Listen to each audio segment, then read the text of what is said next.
Well, today, I'm not here to talk about my career achievements. I'm here to share with you a very traumatic experience that I went through. I'm sure you all would agree with me that there is a very special bond between a mother and a child. Maybe my inner intuition was activated and I started getting a lot of, I started getting anxious and restless and emotionally sad. I was wondering why I was getting all these negative emotions. But then I thought it might be the incident of 9/11, which took place in 2001. And this actually, the whole world was shaken up by this incident.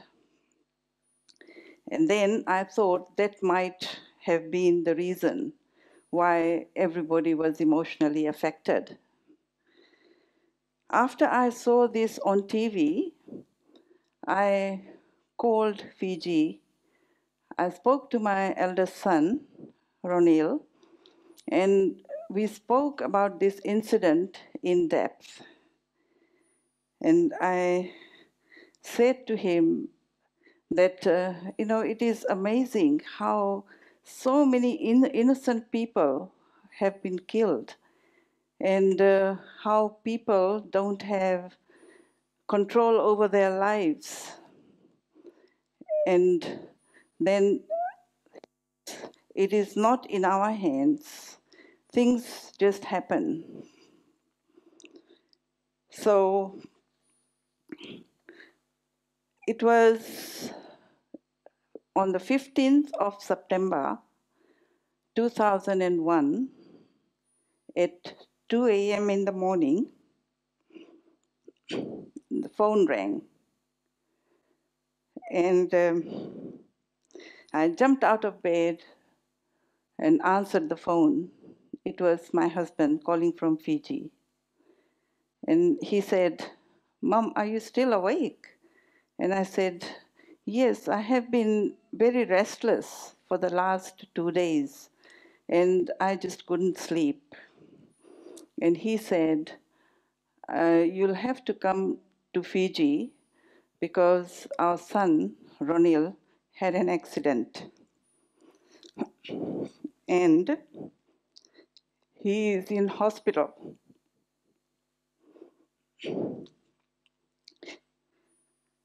I was shivering from inside. That was my first shock. And then I started asking him, "Is he all right? Did he get hurt really badly? What happened? How did it happen?" And my husband said, "Calm down. I have already booked your flight. You catch the first flight to Fiji," and then asked me to pack. So while I was packing, I just, another thought came in my mind. I said, "Why is he asking me to come?" I said, "Why didn't he just get him across to New Zealand?" Then I called him again and I said, "Dad, why are you asking me to come? Why can't you just get him across to New Zealand in an air ambulance?" Then he said, "The doctors won't allow him to travel." I agreed. So I just sat and cried. And then I just prayed for his recovery. And I started feeling very weak and helpless. Finally, I was on my way to the airport, and my husband calls, and he says, just wanted to find out if I was on my way. And then after I checked in, he called again. He said, is everything okay? And then 20 minutes later, he calls again. He said, why don't you just, slowly go through immigration and wait at the gate? And I did. And I was just wondering why he's calling. But then I said, okay, maybe he also is very anxious. When I arrived in Nandi, I was met by a very close friend of mine. And I asked him, I said, did you hear from Sashi? How is Ronil? And he said, no, I haven't spoken to him. He looked very sad, and he just told me that you will be on the connecting flight to Nosori. And I did catch the connecting flight to Nosori. I was met by my husband and my brother-in-law. And as soon as I sat in the car, I insisted that I wanted to go to the hospital, straight to the hospital. And he said, no, we'll go home first. We'll drop our brother-in-law, then we'll go to the hospital. I agreed. And while, from Nosori, our journey from Nosori to home, he started talking about this 9/11 incident. And he said, this incident is so sad, and so many people have lost their loved ones. And, so many parents have lost the children, and so many children have lost their parents. And he was talking about it. So as soon as we turned into our street, I saw a lot of cars parked there. And then the car got into our driveway, and suddenly I noticed that there were a lot of material on the side to make the shed. And my breathing got heavier, and I started feeling very, very, I could feel my heartbeat getting faster. And I just turned to him and I said, Dad, have we lost him? And he said, yes, Mom, we have lost him. Sorry. And then the car stopped. I tried to get out of the car, and I didn't have the strength. I just collapsed. This was the biggest shock of my life. And there was a lot of agonizing pain. And when I gained consciousness, then I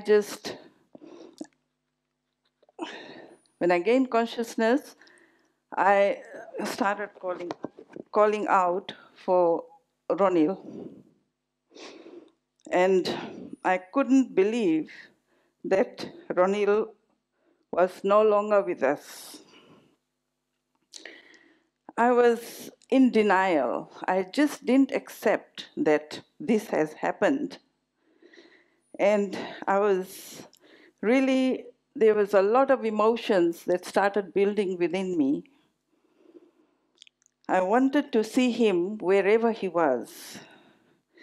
And I was getting angry and feeling betrayed. I was very hysterical. I was crying, and then I just went in my prayer room. And I started talking to God. I said, God, why did you do this to me? What happened? Why didn't you save him? I was getting hysterical. And then all of a sudden I said, I just lost faith in God. I even stopped saying my morning prayers.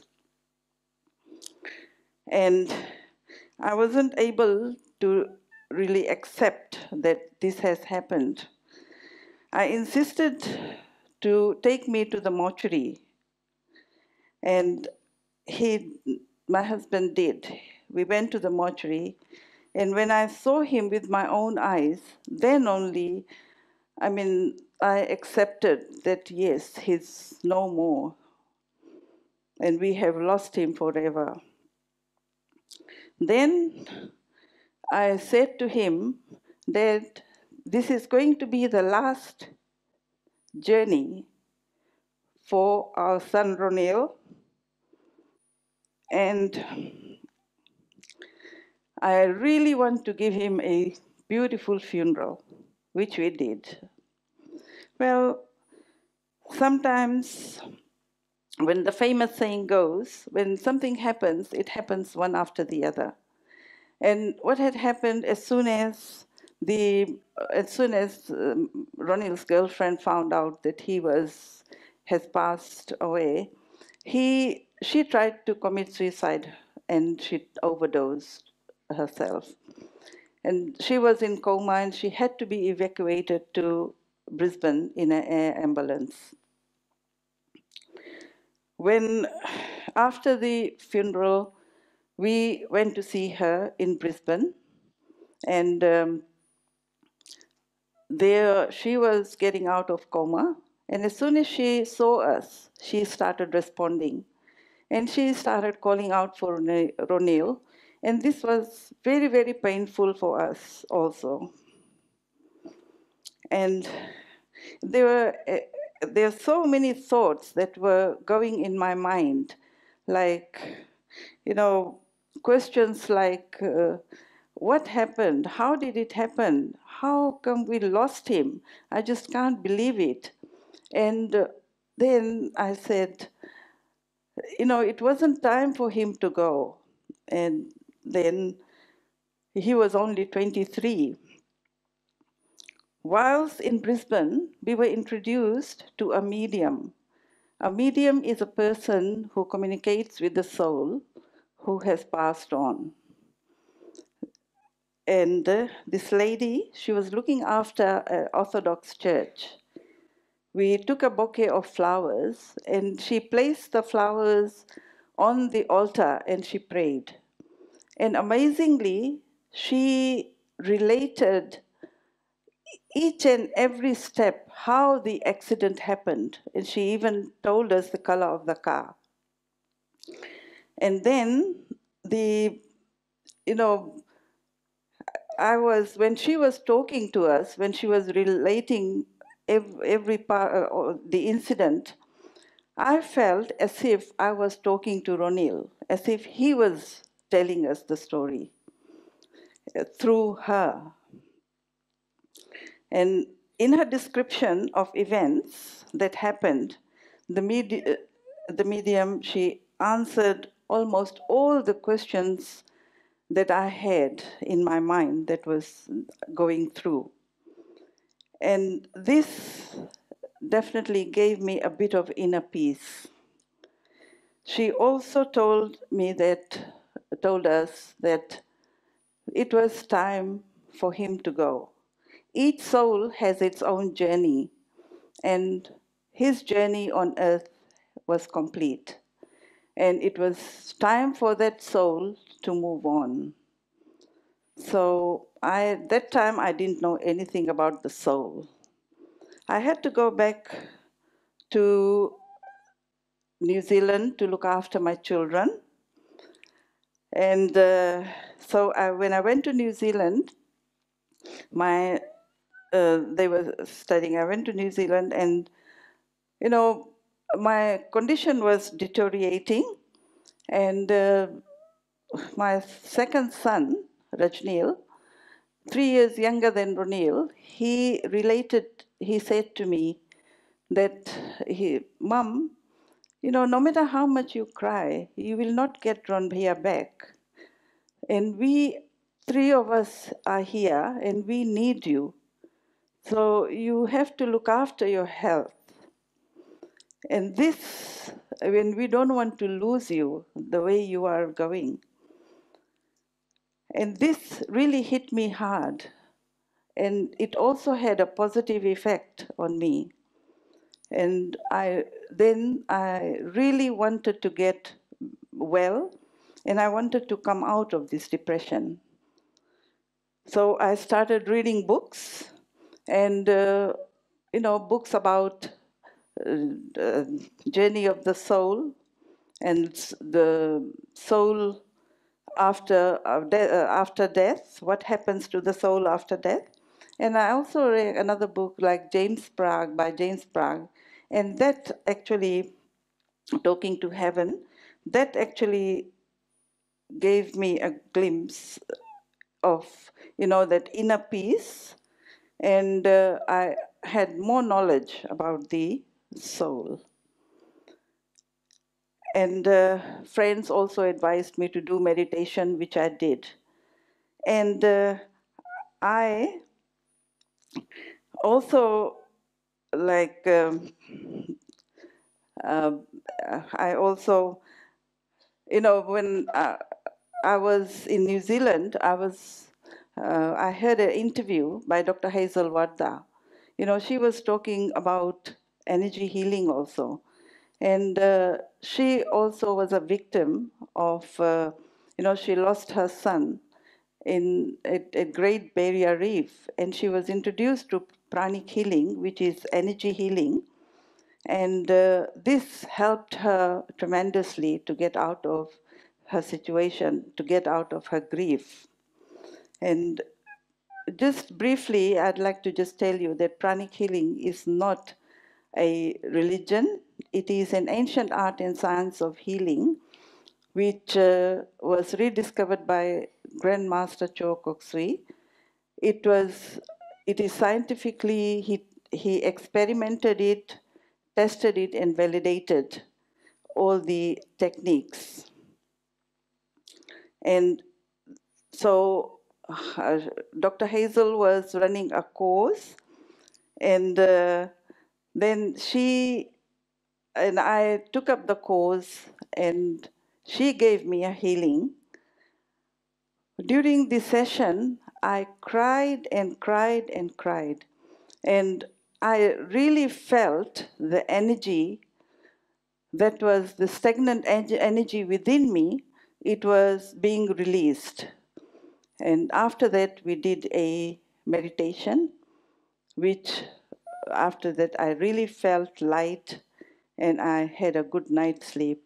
The next day, people did comment that I looked different from yesterday and I looked fresh and more energetic. So this was my turning point. I also, well, pranic healing is very simple and effective, no-touch therapy. It is a complementary therapy. And after I learned this, I took up studies further in this modality and became a pranic healing teacher. And we were able to help so many people in Fiji. Like, I had just a case, let me just tell you of a case. A mother who also lost 2 children. And she was, for 13 years, she was in depression. And we were able to help her out. And she also learned the technique and she was able to help other people also. And I have experienced the process of grieving step by step. The first step being shock and denial and a lot of pain. The guilt for not being with Ronil while he was in Fiji, the anger, then depression, and finally acceptance. My message today is never give up. Try and get support from your loved ones and family, friends. There are so many people in this world who would be happy to assist and support you in any way they can. In times of such grief, it is impossible to get through your journey alone. The more you are open to love, support, and healing from those around you, the easier it is to overcome your grief and move into acceptance. I feel privileged to be here today, to be able to share my own experience that I went through. And I would like to thank Genda Connections for providing me this opportunity, for being able to voice my own journey through grief. I hope that in some way, sharing my experience will help others who may need to move forward and gradually normalize their lives. I will leave you today with a very powerful thought which was written by Alana Stewart. No matter what kind of challenges or difficulties or painful situations you go through in your life, we all have something deep within us that we can reach down and find the inner strength to get through them. Thank you.